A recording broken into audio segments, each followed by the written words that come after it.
Hi again, everyone. Welcome to Permaculture Gardens. My name is Nikki Schauder, and I'm here passionate about helping families in the suburbs grow their own organic food.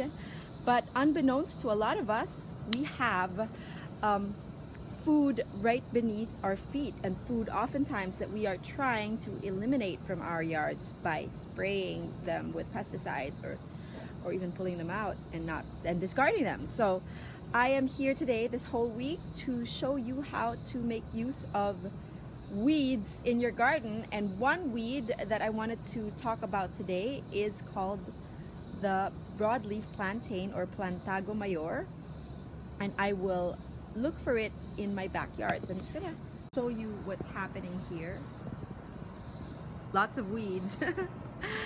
But weeds don't bother me because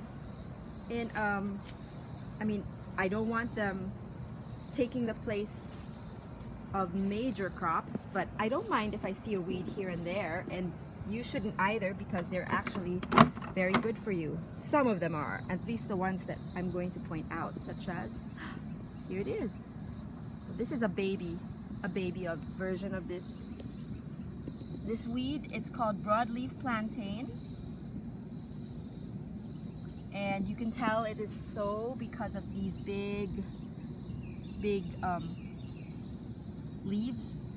And it's also known as Englishman's foot because Native Americans used to call it Englishman's foot, or whatever it meant in whatever word they had for Englishman's foot in I don't know which Native American tribe that is, but because the settlers, wherever the settlers would go, this would spring up.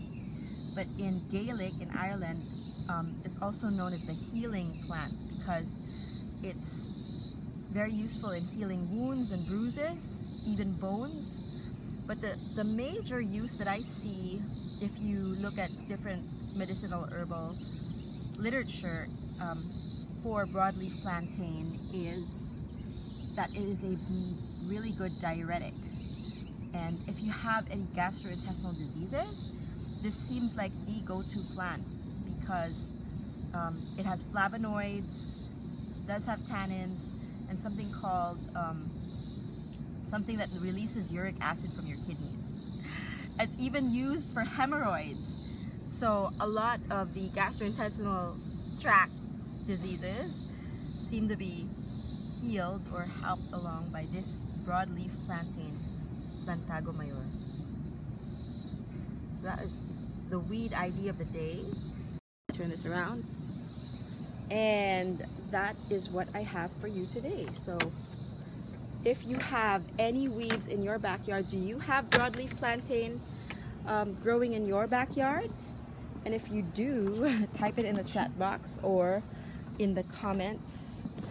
I'll see if you can. Where is Waldo broadleaf plantain, which has been chopped up? Oh, it's all over here. You also can see like how some weeds, I'm sure all these weed seeds are present, but some of them dominate certain kinds of soils rather than others.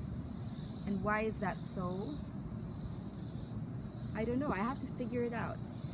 Maybe we can go and look closer at broadleaf plantain and look at its root structure.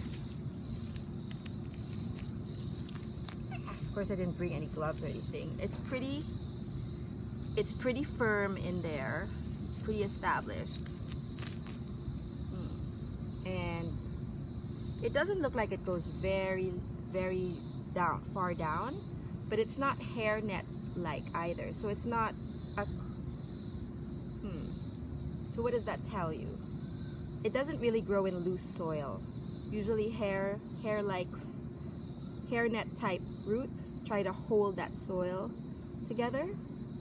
It's also present other varieties of it. This is Plantago Mayor, which is the North American variety. I think there are Asian varieties as well of it. What else can I say? You can see a host of other greens here, such as purple nettle and clovers. I'm not quite sure if clovers are edible, but I know that purple nettle is good in a purple nettle tea.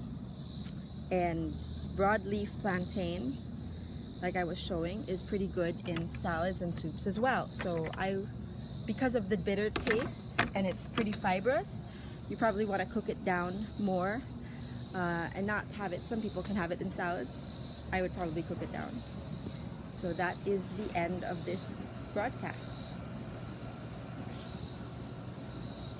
Bye-bye. Till tomorrow.